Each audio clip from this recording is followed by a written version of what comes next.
I'm Stephen Parkin, and I've co-curated this exhibition on Leonardo Da Vinci, A Mind in Motion, which is on at the British Library until the 8th of September, along with my British Library colleague, Andrea Clark, and an external Leonardo scholar, Giuliana Barone from Birkbeck College in the University of London.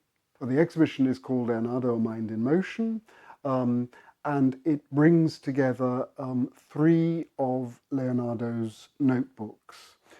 We have what is known as the Codex Leicester, the Leicester notebook, on loan from Bill Gates, who's very generously lent it to us for the duration of the exhibition. And alongside the Leicester notebook, we've put our own great notebook, which is the Arundel notebook, the Codex Arundel, which belongs to the British Library. And then we've also added a third notebook, which is known as the Codex Forster, which is on loan to us from the Victoria and Albert Museum in London. And so we've brought together three notebooks which were all originally owned by private British collectors, and it's the first time that they've been brought together in the UK. They've been shown together in the UK. The British Library exhibition concentrates on a particular and very important aspect of Leonardo's achievement, perhaps an aspect that a lot of people don't know much about, and that's his writing. The notebooks he kept all through his career from the 1470s when he was in his 20s, right up until the end of his life in 1519 in France. It's estimated there are about 7,000 pages of Leonardo's writings which survive, and scholars believe that that's only 25% of his total production in terms of writing. So Leonardo, who obviously is very well known as an artist now, is also in some ways a very important writer, a scientific writer. And our exhibition, in putting three notebooks together, will allow visitors really to immerse themselves in the world of his notebooks, the way he thought about things. And we think that that offers really a very new insight into Leonardo's achievement. The Queen's Gallery exhibition focuses very much on his wonderful drawings, and there are wonderful drawings in the notebooks, but they're surrounded also by text. So you really do get a sense of the way Leonardo was thinking through what he was observing in the world around him. And in a sense, it's fortuitous in bringing these three together that we have three different types of notebook. Notebook is perhaps a misleading term because it suggests that Leonardo purchased or bought a notebook which was ready bound, and he just started to write in it as we all do, and then when he'd finished one he moved on to the other, and that's not how he worked at all. He worked with loose sheets of paper, and these sheets of paper perhaps were lying around his workshop or studio for many weeks, many months, sometimes years, and he would add different passages, different notes on them at different points in time. So they're very complicated objects, these loose sheets of paper.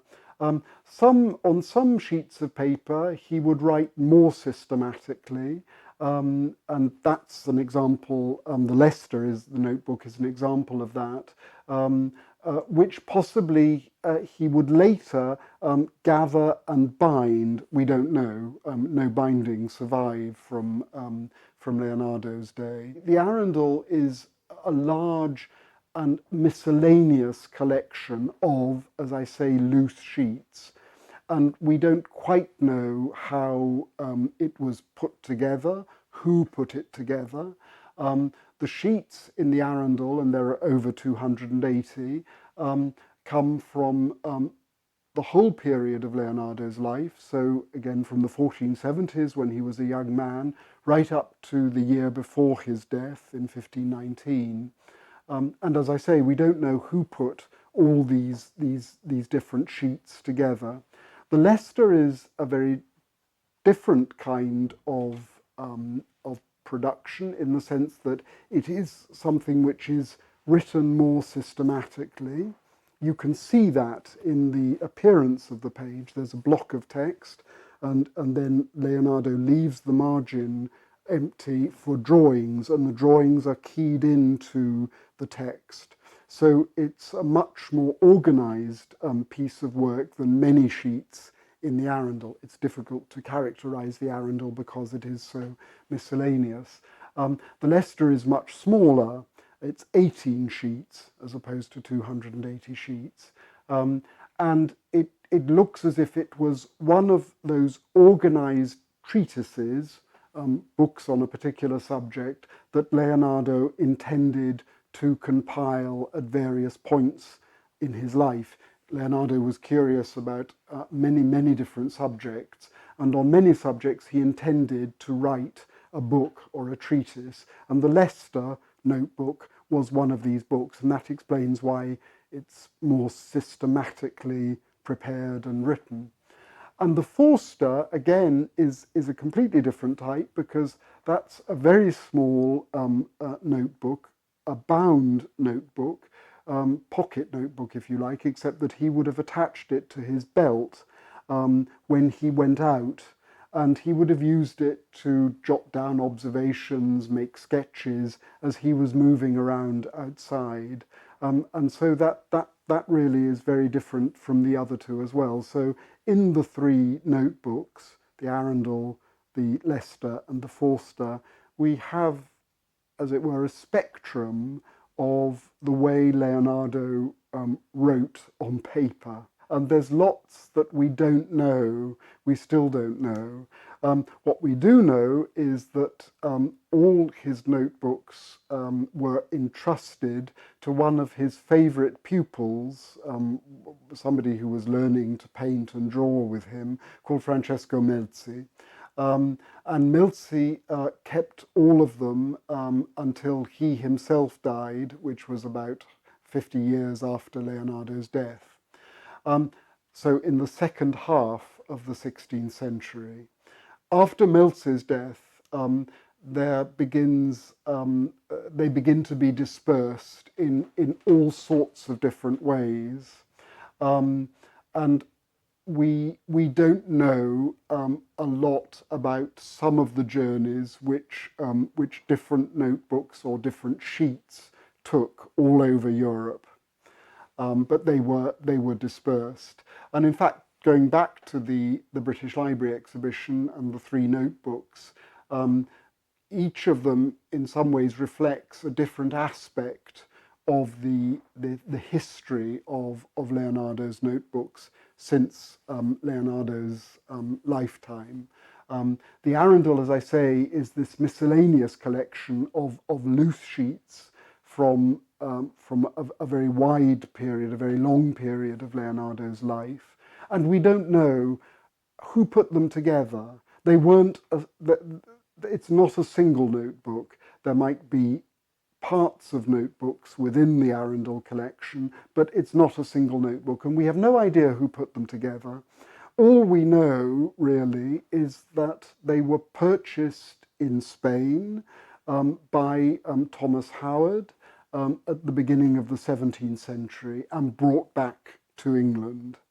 And then he, as part of his private collection, this miscellaneous collection of sheets, and then his grandson, after his death, his grandson left them to the Royal Society in the 1660s. So the Royal Society, which, as you know, is the most important society for the study of research into the sciences, he left them to the library of the Royal Society. And that is interesting because that would seem to indicate that the scientific interest of Leonardo's writings was already recognized potential interest to the scientists who were grouped around, form part of the Royal Society. The Leicester Codex, which, as I say, is the more systematic, smaller, more systematic notebook, a treatise on water, that ended up in Rome. We don't quite know how, but it ended up in Rome, where again it was bought by an Englishman, a man called Thomas Cook, who became the first Earl of Leicester, so an aristocratic family. And he was on a grand tour which involved visiting the cultural sites in Italy. And he was offered this manuscript, this notebook, when he was in Rome by an artist in Rome called Getzi. And he bought it and brought it back to England, where it remained until 1980, when it went to America. And then the Codex Forster seems to have come into England in the 19th century. And again, we know very little about how that notebook left Leonardo's collection and what happened to it after it left, the 50 years it spent with Melzi.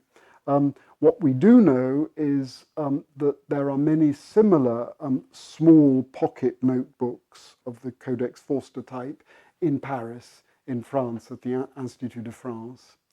So there's been this complicated dispersal which scholars are still working on, and in the new edition of the Codex Leicester, which is going to come out in the autumn, one of the editors has done a lot of new research, new work into the journeys that the Codex Leicester took after it left Leonardo's collection and then Melzi's collection.